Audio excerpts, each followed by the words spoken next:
தீவுத்திடல் பொதுக்கூட்டத்தில் பேசுகிறாரு திருமா. அப்பொழுது என் கூட்டத்துக்கு அந்த அம்மா யார் தமிழின பழைய படுகொலையாளி சோனியா சோனியா வாழ்க சோனியா வாழ்கன்னு பேசுனது ஒவ்வொரு இடத்துலையும் நெஞ்சில் அவர் வந்து இருதயத்தில் குத்துன மாதிரி உணர்ந்துனேன். அதோட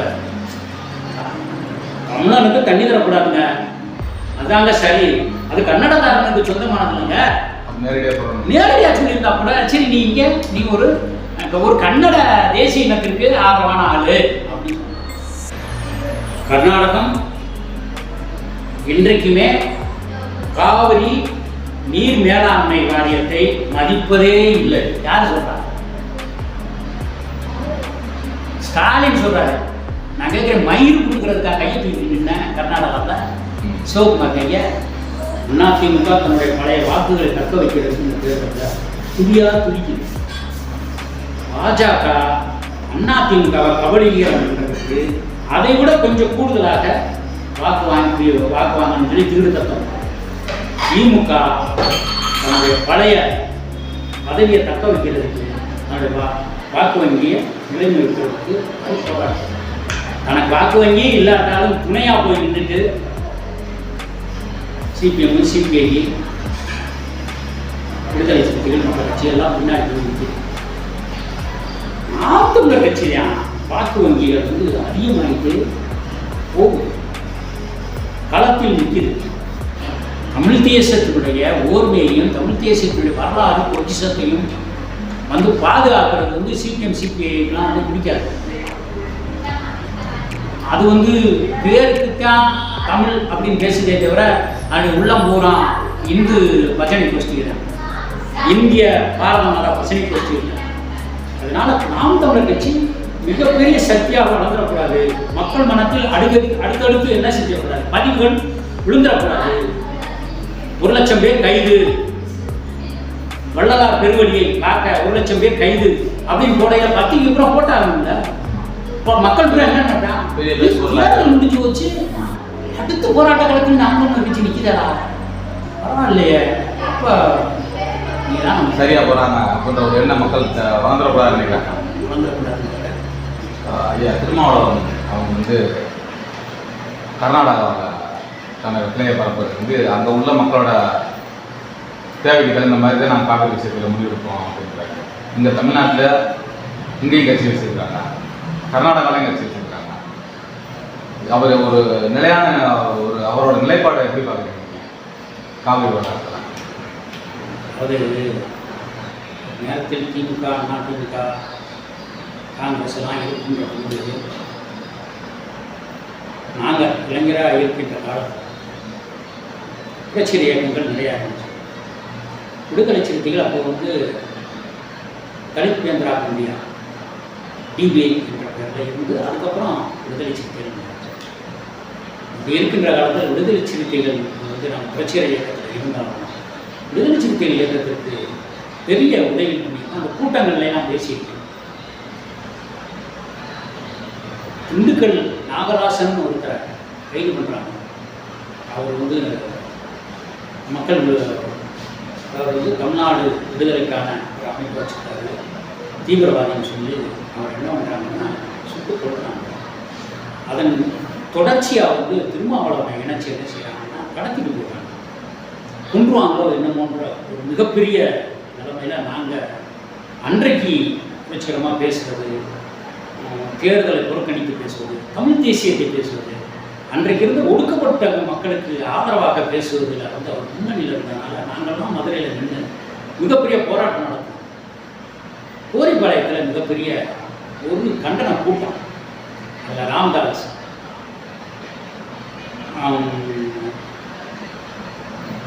நம்ம மீனாட்சி மருத்துவமனையினுடைய சேதுராவன், தியாகு, இப்படிப்பட்ட மிகப்பெரிய ஆளுமைகள் வந்து அன்றைக்கு கண்டன போராட்டம் இருப்பாங்க. அந்த கூட்டத்தில் அதை கண்டு உளவுத்துறை என்ன செஞ்சிருச்சு, அவரை வந்து போயிடுச்சு. அதுக்கப்புறம் அவர் அரசியலில் இருந்தார், இப்போ தேர்தல் புறக்கணித்தார், அப்புறம் தேர்தலில் ஈடுபட்டார். நிறையா எதிர்பார்த்து அவரை மிகப்பெரிய தலைவராக விடுதலை புலிகளுக்கு மிகப்பெரிய ஆதரவு தந்தார். விடுதலை புலிகளை ஆதரித்து நிறையா பேசினாங்க. தமிழ் தேசிய தலைவர் பிரபாகரன் போய் நேரடியாக போய் சந்திச்சுட்டுலாம் வந்தார். அந்த வகையில் வந்து அவரை வந்து ஒரு பெரிய ஆளுமையாக நான் சமீபத்து பேட்டியை நான் கேட்கையில் எனக்கு மிகப்பெரிய அதிர்ச்சி ஆயிடுச்சு. அதன்பால் ஈர்ப்பு கொண்டு வந்து கொஞ்ச காலம் விடுதலை சிறுத்தைகளில் நானும் பயணித்தேன்.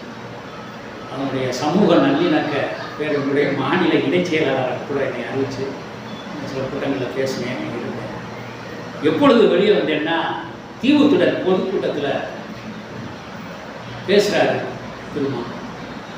அப்பொழுது என் கூட்டத்துக்கு அந்த அம்மா யார் தமிழின படுகொலையாளி சோனியா வாழ்க சோனியா வாழ்கன்னு பேசுனது ஒவ்வொரு இடத்துலையும் நெஞ்சில் அவர் வந்து இருதயத்தில் குத்துன மாதிரி உணர்ந்துனேன். அதோட வெளியே வந்துட்டேன். அப்புறம் நம்ம நினைச்ச மாதிரி அமைப்புகள் வந்து சேர்ந்து என்ன சொல்கிறாருன்னா, கர்நாடகா தேர்தலில் இவர் போய் ஆதரிச்சு பேசுகிறாங்க. கையை தூக்கிக்கிட்டு நிற்கிறாரு. சிவகுமார் நிற்கிறாரு, இப்போ இருக்கிற முதல்வர் இருக்காரு, எல்லா பேரும் கையை தூக்கிட்டு நிற்கிறாங்க. சரி பரவாயில்ல, போய் தமிழனுக்கான உரிமையை, ஒரு காவிரி நீர் உரிமையெல்லாம் பெற்று தருவாங்க அப்படின்னு நினச்சிதான் பேசுகிறாங்க. ஆனால் சிவகுமார் துணை முதல்வர் ஆன அடுத்த நொடி அவன் கொடுத்த பேட்டி என்னன்னா, அவர் என்ன சொல்லணும் அப்படின்னு சொல்கிறது தப்பு தான், இருந்தாலும் எனக்கு வந்து அந்த ஆதங்கத்தில் சொல்லிக்கிறேன். சொன்னார், மேகதாது அணை கட்டி தமிழ்நாட்டுக்கு புருஷத்துக்கு தண்ணீர் கூட போக விடாமல் தடுப்பதற்காகத்தான் நான் இந்த பதவிக்கு வந்தேன். முதல் கட்டிய அந்த மாதிரி சரி இப்படி சொல்லிட்டாரே, என்னங்க அவங்க கையை தூக்கி நான் மாட்டுக்கு ஆதரவு வந்துட்டு வச்சுட்டான், தமிழனுக்கு விரோதமாக பேசுவாரேன்னு சொல்லுவார்னு நினைச்சேன். அடுத்து பார்லிமெண்ட் மறுபடியும் போய் கட்டி பிடிச்சி அணைச்சி மாலை போட்டு அவருக்கு பிரச்சாரம் பண்ணுவாங்க. நம்மளோட அவ்வளவு தமிழின ஆளுநர்கள் போய் கையை தூக்கி நின்றாங்க, அப்படி ஹைகோர்ட் நினச்சிட்டு இருந்தாங்க. பேட்டி கொடுக்குறாரு. எப்படி அவர் பேட்டி கொடுக்கறதுனுடைய உள்ள அர்த்தத்தை ஆகுது. தமிழர்களுக்கு காவிரி நீரில் எப்படி உரிமை இருக்கோ அதே மாதிரி கன்னடர்களுக்கு தமிழ்நாட்டுக்கு தண்ணீர் தரக்கூடாதுங்கிற உரிமை அவங்களுக்கும் இருக்குன்ற மாதிரி பேசுறாங்க. நீங்கள் சிறந்த தலைவர், நேர்மையானவர், தாழ்த்தப்பட்டவருக்கான ஒரு தலைவர்னு நீங்க நினைச்சா தமிழனுக்கு தண்ணி தரக்கூடாதுங்க, அதாங்க சரி, அது கன்னடக்காரனுக்கு சொந்தமானது இல்லைங்க, நேரடியாக சொல்லியிருந்தா கூட சரி, நீ ஒரு கன்னட தேசிய இனத்திற்கு ஆதரவான ஆளு அப்படின்னு சொல்லுங்க. இல்லை அங்கே போய் அப்படிலான்றாங்க. தமிழர்களுக்கு உரிமைங்கன்னா இதுவரைக்கும் நேற்று வரைக்கும் பேசியிருக்கேன். தமிழர்களுக்கான உரிமை இருக்குங்க, இது கர்நாடகம் மறப்பது தவறு அப்படின்னு நான் பேசிட்டு வந்துருக்கீங்க. அதுதான் நியாயமானது கூட. கர்நாடகாவுடைய விடுதலை சிறுத்தைகள் கிளை தமிழர்களுக்கான உரிமையை பெற்றுத்தரும் நீங்கள் சொல்லியிருந்தா தமிழின தலைவராக நான் வந்து பார்த்துருக்கேன். ஆனால் இப்படி போய் அங்கே போய் கர்நாடகாவுக்கு வந்து தமிழனுக்குன்னா நீங்கள் யாருடைய தலைவர்? எந்தது சரி? காவிரியின் மீது தமிழர்களுக்கான உரிமை சரியா? காவிரி நீரை தடுப்பதுதான் கன்னடர்களுடைய நிலைப்பாடு சரியா? எதையாச்சும் பேசியிருக்காங்க. ஒரு முடிவில் இருக்கணும். இது இரண்டு கட்ட நிலைப்பாடு வந்து எப்படி சரியா இருக்கணும்? தேசிய கட்சினா அது சரியான நிலைப்பாடை கொண்டிருக்கணும்.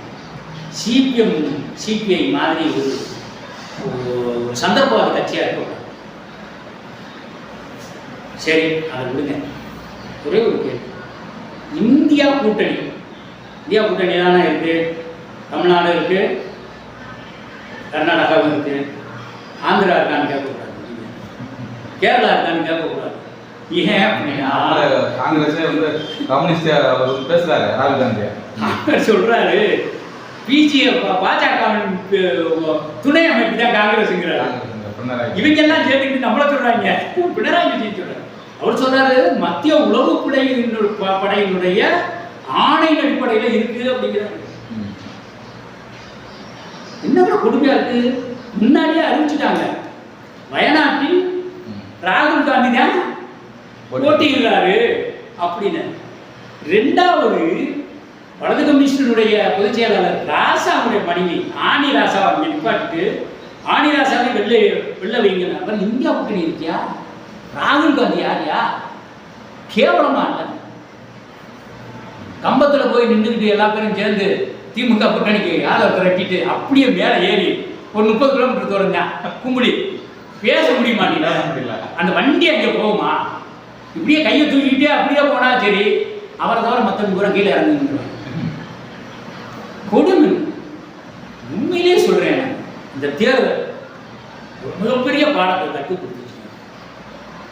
சமூக விடுதலைன்னு சொல்லி இருக்கிறவனும் சந்திரபாபு ஆயிட்டான். சமூக நீதி பேசுகிற கட்சிகள் பூரா சந்திரபாபு ஆயிட்டான். புரட்சிகரம் பேசிக்கிட்டு இருக்கிற புரட்சிகரம் பேசிட்டு வாக்குக்காக நிற்கிறவனும் சந்திரபாபு ஆயிட்டான். இடதுசாரிகள் சொல்லிக்கிட்டு இருக்கிற கட்சிகளும் சந்திரபாபு ஆயிட்டான். மதவாத கட்சியும் சந்திரபாத மதவாத கட்சி ஆயிடுச்சு. முதலாளித்துவ கார்பரேட் காங்கிரஸும் சந்திரபாபு ஆயிடுச்சு. நாம் தமிழர் கட்சி தான் நேர களத்தில் நாங்கள் அதை செய்ய போகிறோம், எனக்கு ஓட்டு போடு, எவன் கூட கூட்டணி இல்லை, காவிரி நீரை பெறுவோம், பெரியார் அணையை பெறுவோம், சுயசார்பு பொருளாதாரத்தை கொண்டு வருவோம் அப்படி நேரம் என்ன ஒரே ஒரு கட்சி நான் இப்போ வரைக்கும் முன் வச்ச கால சரியாக கொண்டு போயிருக்காங்க. அது ஒரு படிப்பினை தானுங்க. ஒரு இந்தியா கூட்டணிங்கிற பெரியார் அணை பிரச்சனைக்கு இந்த அன்னைக்கு உச்ச நீதிமன்றம் போயிருக்காரு. யாரு பண்ணியிருக்கிறாரு? ஏன் போக வேண்டியதானே? இந்தியா கூட்டணியில் இருக்கோம்யா நாயனார சொல்லலாம்ல கம்யூனிஸ்ட் கட்சிய தோழர. அதான் ஒரே கூட்டணி இந்தியா கூட்டணி அப்படிங்க சொல்லலாம்ல. கர்நாடகம் இன்றைக்குமே காவிரி நீர் மேலாண்மை வாரியத்தை மதிப்பதே இல்லை. யார் சொல்றா? ஸ்டாலின் சொல்றாரு. நான் கேட்கிறேன், மயிர் கொடுக்கறதுக்காக கையை தூக்கி நின்ன கர்நாடகாவில் சிவகுமார் கைய தேர்தல் காட்டி போய் அங்கே ஒரு சந்தர்ப்பம் கூட்டணி. சரி சொல்லு, காவிரி நீரை காங்கிரஸ் தர மறுக்குது, அதனால இந்தியா கூட்டணி நாங்கள் இல்லை சொல்லு. கர்நாடகா முதல்வரோட உருவமையை இது பண்ணி இந்த மாதிரி சரி கூட அவங்க சொல்றது பேசலையே. கேரளாவில் காங்கிரஸை எதிர்த்து பிஜேபி சிபிஎம்ஐ எதிர்த்து காங்கிரஸை நிற்பதால் இந்தியா கூட்டணியில் காங்கிரஸையும் சிபிஎம்ஐயும் விலக்கி விட்டு நாங்கள் வந்து இருக்கோம்னு சொல்லு திமுக. கேவலம். இந்த தேர்தல் மிகப்பெரிய கேவலத்தை கொண்டு வந்து முன்னாடி நிப்பாட்டியிருக்கோம். அதுதான் நாம் தமிழர் கட்சிக்கு குடும்பமாக வாக்களிச்சிருக்காங்க. ஒரு சிபிஎம் காரரை பார்த்தேன், அவர் சொல்றாரு, என்னையா பண்ணி தொலைச்சிங்க மகனையும் மருமகனையும், நாம் தமிழர் கட்சிக்கு ஓட்டு போட்டு வீட்டுக்குள்ள என் மகள் இருக்கான் போட்டு மருமையா இருக்கான் போட்டீங்க, மயன் இருக்கான் போட்டீங்க, நானும் போட்டு ஓட்டு போட்டாதான் வீட்டுக்குள்ளே விடுவோன்ற ஏதாவது தானேங்க ஒரு சந்தர்ப்பம் இல்லையா? இந்த இந்தியா கூட்டணியில் இருந்து கொண்டு பக்கத்து மண்ணுக்கு தண்ணி விடலைன்னா இந்தியா கூட்டணி இந்தியாவை வென்று என்ன செய்ய போற? நீங்க இந்தியாவை மிக்க வாருங்கள் அழைக்கிறார் ஸ்டாலின் சொல்லி சொல்றாங்க. கேரளா தமிழ்நாட்டில் வந்து காங்கிரஸ் சிபிஎம் திமுக இந்தியா கூட்டணி. கேரளாவில் இந்தியா கூட்டணி கிடையாது, ஜந்தியா கூட்டணியும் கிடையாது. சிபிஎம் தனியா நிற்குது, காங்கிரஸ் தனியா நிற்குது. கேவலம் இல்லையா? எங்கே தமிழ்நாட்டில் எங்கேயாச்சும் நாம் தமிழர் கட்சி சார்பா நாம் தமிழர் கட்சிக்கு எதிராக நாம் தமிழர் கட்சி டூ ஒரு இடத்துல நிற்கிதுன்னு சொல்லுங்க. நாம் தமிழர் கட்சியினுடைய சின்னத்தை பிடுங்கும் பொழுது இந்த கட்சியெல்லாம் என்ன செஞ்சிருக்கணும்? நேர்மையா குரல் கொடுத்துருக்கணும். ஜனநாயக இல்லையா? தேர்தல் கமிஷன் வந்து பிஜேபியினுடைய அடிமையாயிருச்சு, அது சொல்றத கேட்குது. ஓட்டு போடு எந்திரத்தை மாத்து, சீட்டு ஓட்டை கொண்டு வான்னு சொல்றீங்கள, சின்னத்தை கொடுங்க இல்லை எவனா பேசுனீங்களா? யாரும் பேசல. மற்றவங்களுக்கு ஒரு பிரச்சனைனா சீமான் பேசுறாரு, உடனடியாக போட்டு கொடுக்குறாரு. ஆனால் இவருக்கு ஆதரவு வந்து மற்ற எந்த கட்சியாரும் பேசுறாங்க. அதை விட பெரிய கூட்டம் என்ன தெரியுமா? ஒரு காலத்தில் வந்து சர்வ கட்சி கூட்டம்னு தமிழ்நாடு அரசு கூட்டம், திமுக சர்வ கட்சியின் கூட்டம் கூடையில் தீக்காவுடைய ஒரு அமைப்பை கூட்டுக்கணும். வீரமணி இந்த கருணாநிதி தான் வந்து ஒரு கட்சியை 2 உடைச்சவர். திகாவில் 2 இருக்கும், பாரத் பிளாக்ல 2 இருக்கும், குடியரசு கட்சியில் 2 இருக்கும். அதே மாதிரி எடுத்துக்கிட்டிங்கன்னா முஸ்லீம் லீக்ல 2 இருக்கும், சமது, அப்துல் லத்தீப். இவங்க திமுக கூட்டம் தன்னுடைய அடிப்படையில் பூரா கூப்பிட்டுருவாங்க. அண்ணா திமுக கூட்டம் நடத்தையில் திக சார்பாக திருவாரூர் தங்கராசு கலந்து கொண்டார்னு போடுவாங்க. முஸ்லீம் லீக் சார்பாக அப்துல் வஹாப் கலந்து கொண்டார், அப்துல் சமது கலந்து கொண்டார். வை பாலசுந்தரம் ஒன்றா இருப்பார், தமிழரசன் தனியாக இருப்பார். அண்ணா திமுக இருக்கையில் தமிழரசன் போவார், கூத்தெல்லாம் நடக்கும். ஆனால் அதுக்கு பின்னாடி என்ன செஞ்சாங்க தெரியுமா? அனைத்து கட்சி கூட்டம்னா அனைத்து சட்டமன்ற கட்சிகளின் கூட்டமாக மாற்றிட்டாங்க. ஏன் தெரியுமா? நாம் தமிழர் கட்சியை உள்ள வந்துடும் கூப்பிடணுமா? அப்ப சட்டமன்றத்தில் எவன் ஜெயிச்சானோ? யாரு? மதிமுக, திமுக, அண்ணா திமுக, காங்கிரஸ், பாஜக, சிபிஎம், சிபிஐ. அனைத்து கட்சி கூட்டம்னா என்ன? அனைத்து கட்சி தானே. சரி, சிபிஎம் ஜெயிச்சுட்டா போயிட்ட, சரி. சிபிஎம் சிபிஐயும் ஜெயிக்கல, கத்தியிருப்பையில் நேரம்.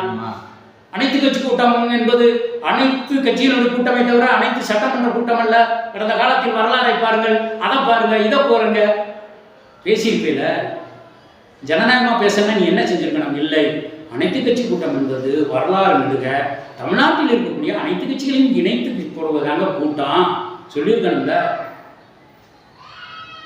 சந்தர்ப்பவாத சகதியில் மூழ்கி முடிச்சுட்டாங்க.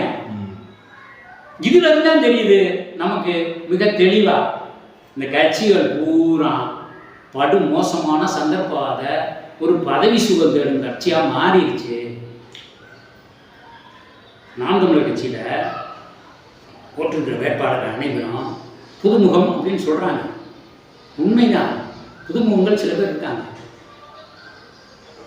படித்தவர்கள் அல்லது மேலாண்மை படித்தவர்கள் அல்லது மருத்துவம் படித்தவர்கள் அந்த பகுதியில் இல்லாதவர்கள் புதியவர்களை போடுறோம். ஆனால் எந்த கட்சி, அந்த கட்சியில இருந்து யாருமே என்னங்க எனக்கு போடாமல் போட்டுருக்கேன்னு போடலையே, சொல்லலையே. அனைத்து பேரும் நாம் தமிழர் கட்சி வேட்பாளராக நின்றுதான் போட்டு வேலை பார்க்குறாங்க. அதனால இயக்கவியல் ரீதியாகவும் சமூகவியல் ரீதியாகவும் அரசியல் ரீதியாகவும் இன்னைக்கு தேவை நாம் தமிழர் கட்சி.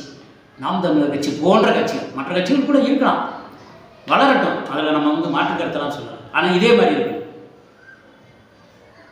மக்களுக்கான கட்சிகளாக இருக்கும். பெரிய கூத்து இந்த தடவை திருப்பூர் தொகுதியில் என்ன சுப்பராயன் சிபிஐ சார்பா அவங்க கட்சியில் 2 தடவை தான் நிற்பாங்க, 3ஆவது தடவை நிற்கக்கூடாது தெரியுமா? இப்போ 3ஆவது தடவை நிற்கிறார் சுப்பராயன். அது எப்படி கட்சி விதியை மாற்றிட்டாங்களா? அதுக்கு எதுங்க விதி? இந்தியா கூட்டணி சொல்லிட்டு கேரளாவிலே எல்லா போதும் விதியாகுது, மதியாகுது. அதுவும் முடிஞ்சு போச்சு. ஏங்க 10 கோடி ரூபா சிபிஐயும் 15 கோடி ரூபா சிபிஎம்மும் வாங்கியிருக்காங்க தேர்தல் நிதியை வாங்கிட்டு. அதுக்கு ஒரு நியாயம் சொல்றாங்க. நியாயம் கிடையாது, அது சொல்லவே இல்லை. தேர்தல் கமிஷன் அறிவிச்சிச்சு கணக்கு வழக்க. அப்போ இது 2 வந்ததுக்கு பின்னாடி முட்டுச்சந்துக்குள்ள முட்டின மாதிரி ஆமா போச்சுடா. நீ முதல்ல சொல்லியிருக்கணும் ஆமா வாங்கினோம்னு. களவாணின்னு தெரிஞ்சதுக்கு பின்னாடி பிடிச்சிட்டு போகும்போது இல்லைங்க நாங்கள் அதுக்காக களவாங்கலை நான் சொல்றது. இப்படி இருக்கிறாரு. அந்த திருப்பூர் ஒன்றிய கிளை இருக்குல்ல, அது சுப்பராயனை நிறுத்தக்கூடாது அப்படின்னு தீர்மானம் பண்ணிச்சுங்க. அது தீர்மானத்தை எதுக்கல உங்க என்ன காசுங்க? ஏன் தனி தொகுதி எம்எல்ஏ பெரிய சமூக உறுதி, பெரிய மலையை குறைஞ்சி விற்கிறவன், பெரியார் திராவிடர் கழக மாவட்ட செயலாளர் பழனிங்கிறவரை கொன்னவன் கட்சியில் தானே வச்சிருக்காங்க. இன்னொன்று தெரியுமா? தமிழ்நாட்டிலே தமிழ் எழுத படிக்க தெரியாத, தமிழில் கையெழுத்து போட தெரியாத ஒரு எம்எல்ஏ யார் தெரியுமா? தனி தொகுதி எம்எல்ஏ. தமிழில் கையெழுத்து போட மாட்டார், எழுத படிக்கவும் தெரியாது. கூத்துக்கள்லாம் நிறையா இருக்கு. அரசியல்னு இன்றைக்கு சிபிஎம்மோ சிபிஐயோ காங்கிரஸோ திமுகவோ ஏன் தேர்தல் புறக்கணிப்பு நடத்தணும்னு சொல்லிட்டு இன்னைக்கு திமுகவுக்கு வாழ் பிடிச்சது தெரியுதுல. மாக்காயக்கா மாஜாயிக்கா, காக்கா போக்கா, தீக்கா தாக்கா எல்லா பேரும் சரி அரசியல் ரீதியாக பேசவே முடியாது.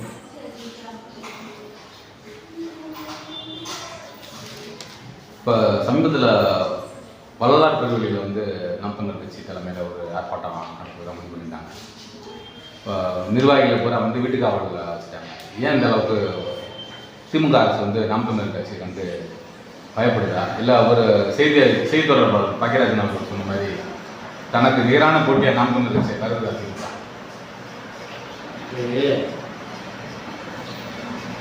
கூட்டணி சேர்ந்து எனக்கு எவ்வளவு வாக்கு கிடைக்கும்னு இந்த கட்சியும் இன்னைக்கு வரைக்கும் தெரியவே. அது ஒரு சிந்து பாத்தினுடைய லைலாவுடைய உயிர் இங்கே இருக்குன்னு சொன்ன மாதிரி அது ஒரு கன்னித்தீவு கதையாக மாறி போச்சு. அதிமுக தன்னுடைய பழைய வாக்குகளை தக்க வைக்கிறதுக்கு இந்த தேர்தலில் துடியாக துடிக்குது. பாஜக அதிமுகவை கபலீகரம்ன்றதுக்கு அதை விட கொஞ்சம் கூடுதலாக வாக்கு வாங்கணும்னு சொல்லி திருடு தத்தம். திமுக தன்னுடைய பழைய பதவியை தக்க வைக்கிறதுக்கு தன்னுடைய வாக்கு வங்கியை நிலைநிறுத்துறதுக்கு அது போராட்டம். தனக்கு வாக்கு வங்கியே இல்லாட்டாலும் துணையாக போய் நின்றுட்டு சிபிஎம், சிபிஐ, விடுதலை சிறுத்தைகள் மற்ற கட்சியெல்லாம் பின்னாடி நிற்குது. நாம் தமிழர் கட்சி தான் வாக்கு வங்கிகள் வந்து அதிகமாகிட்டு போகுது, களத்தில் நிற்குது. எனக்கு நான் வந்து தேர்தல் வேலைக்கு போகையில் ஒரு மிகப்பெரிய கட்சிக்காரரு என்னை கூப்பிட்டு வாங்க, நான் சொல்கிறேன், இந்த தேர்தலை எப்படியா நீங்கள் எதிர்கொண்டீங்க? அதை சொல்லியா? என்னங்க 70 வருஷமாக தேர்தல் நிற்கிறீங்க, நீங்கள் 40 தொகுதியில் ஆளுங்க பார்த்தீங்க, 40 தொகுதியிலையும் பார்த்தா எங்களை விட முன்னாடி போய் பத்திரிகைக்காரன் கூட அங்கே ஜெயிச்சுருவார் இங்கே ஜெயிச்சுருவான்னு போடுறாங்க. நாங்கள் 300 ரூபா 400 ரூபா கொடுக்குறோம். என்ன புலம்பெயர் தமிழர்கள் தொகுதிக்கு ஓரளவு நிதி ஒதுக்கி மற்ற செலவுகளை மாவட்ட செயலாளர், தொகுதி செயலாளர்கள், வேலைக்கு வர்ற ஊழியர்களுக்கு நாங்கள் சம்பளம் தருவதில்லை, காசு தருவோம்.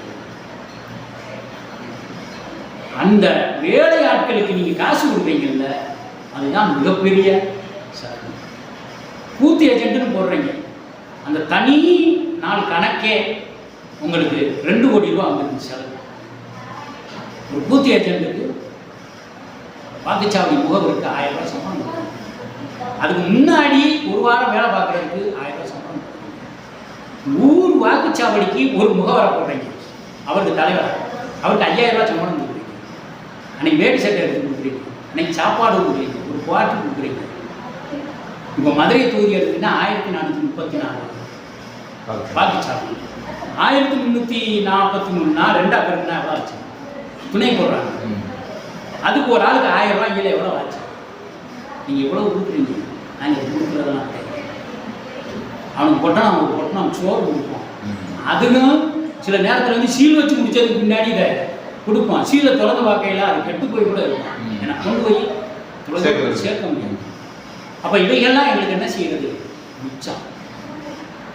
அவனே ஒரு தானியை அவனே ஏற்பாடு பண்ணி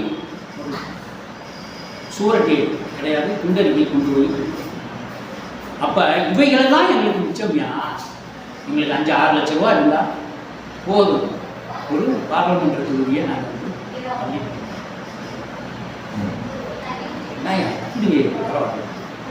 உண்மையிலேயே அவர் வந்து மனோப்பி எப்படி இதை புதுசாக இருக்கே அப்படின்னு கேட்கறதுக்காண்டி தான் கேட்டார், பொறாமையாக மற்றதே இல்லை. நம்ம உரிய பேர் சொன்னோன்னா அப்படி நாம் தமிழர் கட்சி இன்னும் கொஞ்சம் உள்கட்டமைப்பு வேலைகள்லையும் இந்த அரசியல் கட்சிகள் தேர்தலை எப்படி கொண்டு போகிறாங்கிற சூட்சுமத்தையும் கொஞ்சம் தெரிஞ்சுக்கிட்ட முடிச்சிருங்க. நிச்சயம் 2026 ஒரு மிகப்பெரிய மாற்றத்தை திமுக அதிமுக இணையாக ஒரு மாற்றத்தை கொண்டு வர முடியும்.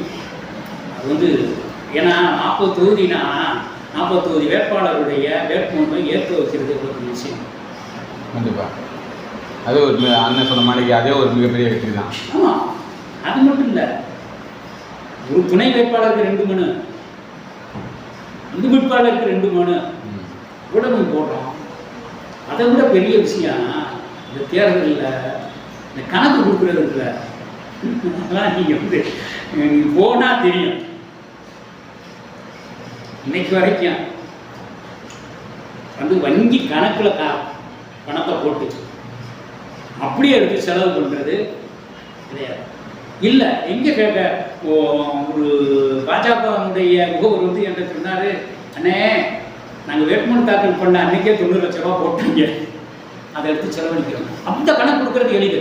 இன்னைக்கு 1 லட்ச ரூபா செலவு வங்கியில் எடுத்தோம், முடிஞ்சு ஒரு பக்கம் தான். நமக்கு அப்படி இல்லை, தொண்டர்கள்ட்ட வாங்கின காசை கணக்கு.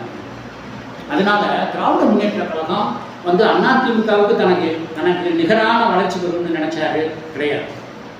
தனக்கு எதிராக இருக்கக்கூடிய பாஜக தமிழ்நாட்டில் வளரல, ஆனால் உள்கட்டமைப்புகளோடு அவன் சிறந்து நிற்கிறான். அதை நம்ம யாரும் உணர்ற வளரலைன்னு மட்டும் நினைச்சிடாதீங்க. இணையாக நிற்கிறான்.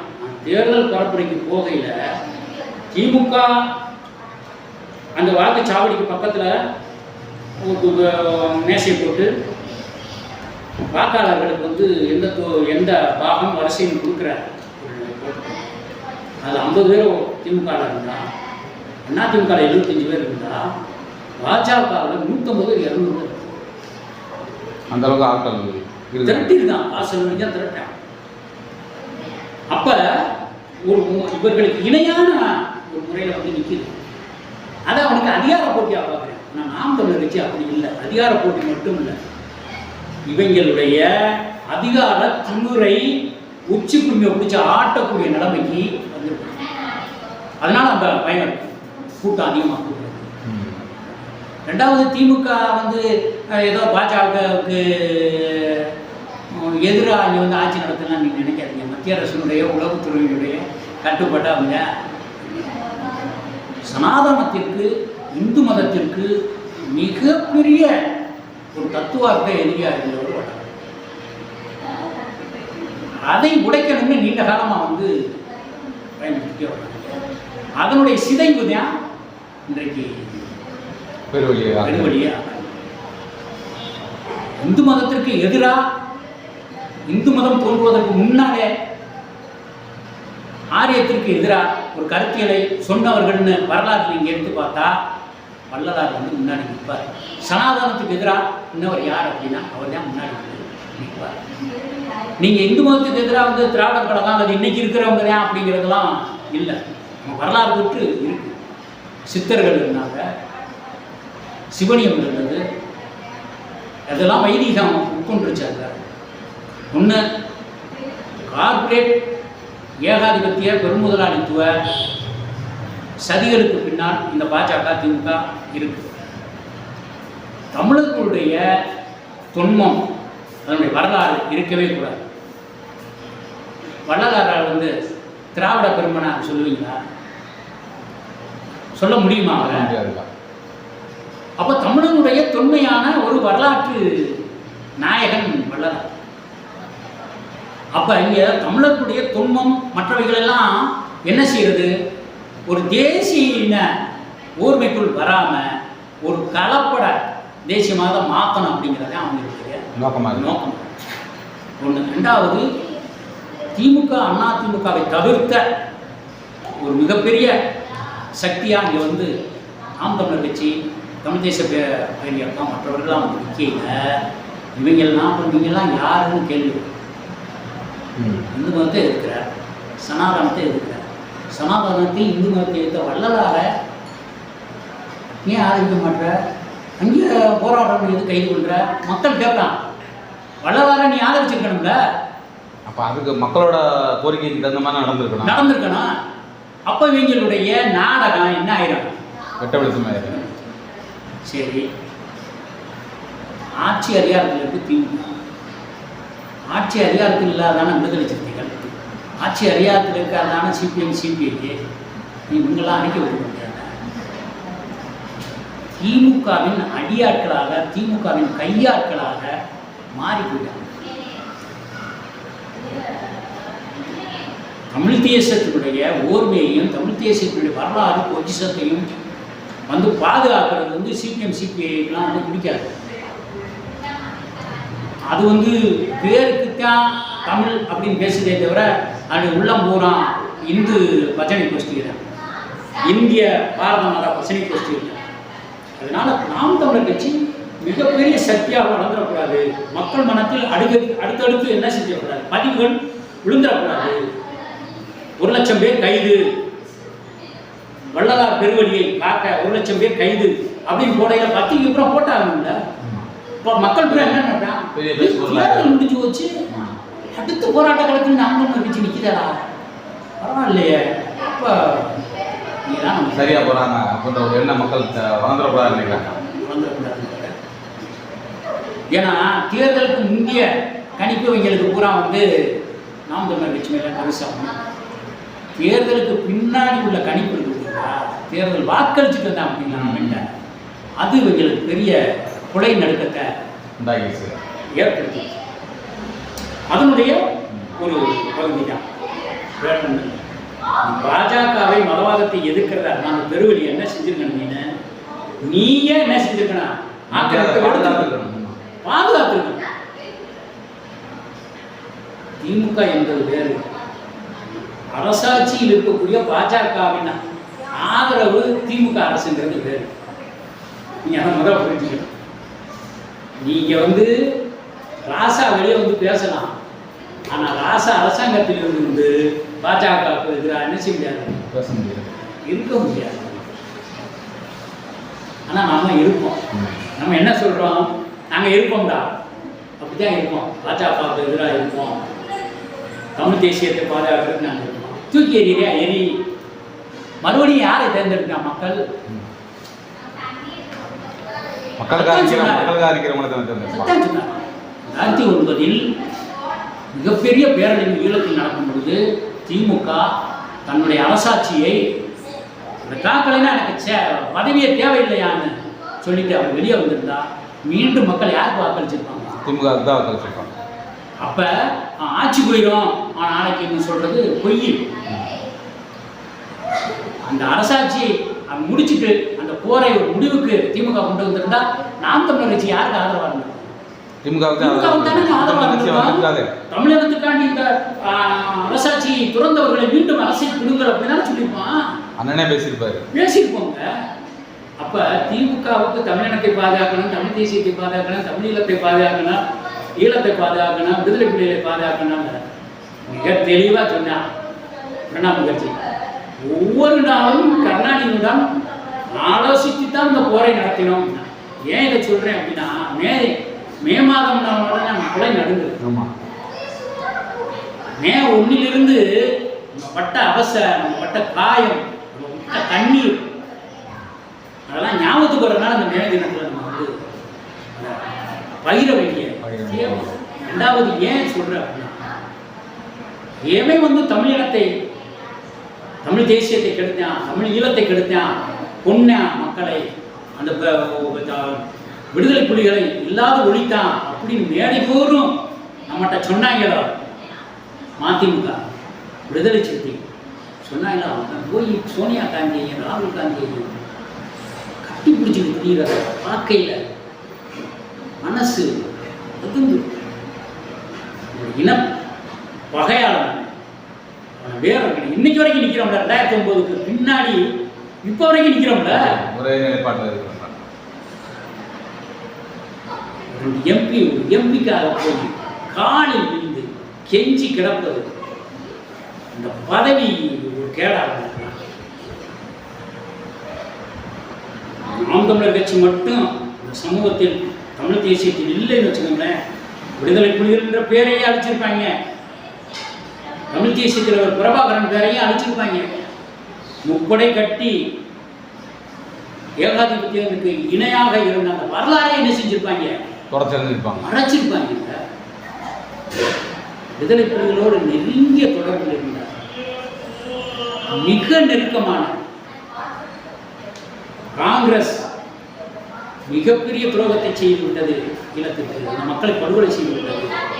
தன்னுடைய கணவன் ராஜீவ்காந்தி செத்ததை நினைத்து சோனியா காந்தி எத்தனை நாள் அரசு கிடந்தாருன்னு சொல்லியிருந்த தியாகு காங்கிரஸுக்காக ஒரு கூட்டத்தில் பேசிக்கிட்டு இருக்காங்க. இந்த பீதினி அரசியல்னா அவருக்கு எதுக்குங்க? ஒருவேளை எனக்கு ஞாபகம் வருது, இவர் இந்த புரட்சிகர அரசியலுக்கு வர்றதுக்கு முன்னாடி மூப்பனார் பின்னாடி தெரிஞ்சவர் தான் தியாகு. தமிழை வயிற்றுமொழி ஆக்கணும் பள்ளிக்கூடங்கள் சொல்லும் பொழுது அந்த வயிற்றுமொழிக்கு எதிராக பிரச்சாரம் பண்ணவர், மாணவர் மத்தியில் பிரச்சாரம் பண்ணவர் தியாகு. அந்த பழைய பாசத்தில் தெரிகிறார் போல. குளத்தூர் மணி அவர்களுக்கு பாசறை பயிற்சிக்கு பாசறை எழுதி கொடுத்துருங்க. அவர் சொல்றாரு, எத்தனை நாளைக்கு ஈழத்தை பேசி திரிவது, எத்தனை நாளைக்கு ஆரிய திராவிட போரை பேசி திரிவதுன்னு சொல்ல முடியுமா? எத்தனை நாளைக்கு பெரியாரை பேசி திரிவது, எத்தனை நாளைக்கு கடவுள் மறுப்பை பேசி திரிவது சொல்ல முடியுமா? சொன்னா ஏத்துக்கலாம். அதனால தமிழர் கட்சி தமிழ் தேசியத்துக்காக ஒரு மாற்று சிந்தனை மட்டும் இல்லை, பக்கத்தில் நம்முடைய தொப்புள் கொடி உறவான ஈழ போராட்டத்தையும் நமக்கு ஒவ்வொரு நேரத்திலும் நமக்கு மனசு எந்த தடை செய்யப்பட்ட இயக்கம் இந்தியா சொல்லிச்சோ அந்த மாபெரும் தலைவனை முதன்மை படமாக போட்டு இத்தனை தேர்தல்களை கடந்த பாராளுமன்ற தேர்தலையும் இந்த பாராளுமன்ற தேர்தலையும் கொண்டு போய் ஒவ்வொரு இடத்துலையும் சேர்த்தான். எந்த தேர்தல் கமிஷனும் ஒன்றும் பண்ண முடியல, எந்த அரசும் ஒன்றும் பண்ண முடியல. நான் ஒவ்வொரு தேர்தல் கமிஷன்கிட்டையும் ஒவ்வொரு தடவையும் போய் நிற்கையில் அந்த மாவீரன் பிரபாகரனுடைய படத்தோட அந்த போய் நிற்கையில் அவங்க பார்க்கும் பொழுதெல்லாம் ஒன்றும் சொல்ல முடியும். ஒரே ஒரு தடவை உதவி மாவட்ட ஆட்சித்தலைவர் சொன்னார், தேர்தல் பரப்புரை மாதிரி இருக்குது, அதை மட்டும் மாற்றி வச்சு இதை வச்சுக்கிட்டு உள்ள வராதுன்னு அவர் சொல்லலை. அலுவலகத்தில் பரப்புரை பண்ண மாதிரி இருக்குங்க. அடுத்த நாள் நான் அப்படித்தான் போனேன், அவர் ஒன்றும் சொல்ல முடியல. ஆனால் ஒவ்வொரு நேரத்திலும்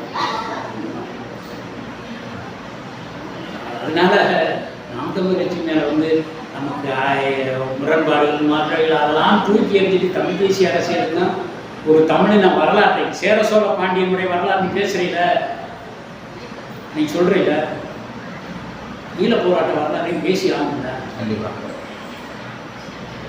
அதனால இன்றைக்கு திராவிட முன்னேற்ற கழகம் மட்டும் இல்லை, பாஜகவும் நாம் தமிழர் கட்சி பற்றி அலறுது, அதிமுகவும் அலறுது, இடதுசாரி கட்சிகள் மிகப்பெரியதாக அலறாங்க. அவங்களுக்கு காரணம் என்ன தெரியுமா அலறுறது? இளைஞர்களை பூரா நீங்க கூட்டிட்டு போயிட்டீங்கன்னா நாங்கள் என்ன வயசானவரை வச்சுட்டு நாங்கள் என்ன பண்ணுறது? அப்போ இளைஞர்கள் தன் கட்சியின் பின்னால் வருவதற்கு மிகப்பெரிய தடையாக இருப்பது நாம் தமிழர் கட்சியும் உணர்ந்துட்டு, திமுக மட்டும் இருக்கு இது கண்டு பயப்படலை, அனைத்து கட்சிகளும் பயப்படலை. அதனால் திமுகவுக்கு ஒரு பயம் இருக்கும். தேர்தல் முடிவுகளுக்கு பின்னால் மிகப்பெரிய பயம் இருக்கும். ஆமாம் ஆமாம், நிறைய பேர் ஊட்டி கொடைக்கானலுக்கு போவதற்கு தயாராக இருக்காங்க. ஆமாம், பேப்பர் கையும் வச்சுக்கிட்டு மாவட்ட செயலெல்லாம் கூப்பிட்டு ஒருத்தனையும் இங்கே எப்படி வாங்கிச்சு, என்ன வாங்கிச்சு, எப்படி போச்சு, எப்படி ஓட்டு வாங்கிச்சு அப்படின்னு கேட்குற நிலைமைகள் வரும். நம்ம இந்த வெக்கையிலையும் உட்காந்துக்கிட்டு உடல் கொடுங்க சிரிச்சுக்கிட்டு நல்ல மகிழ்ச்சியாக இருக்கும். ஆமாம், இப்போ கிளி அவங்களுக்கு தான், நமக்கு மகிழ்ச்சி. நன்றி. நன்றி.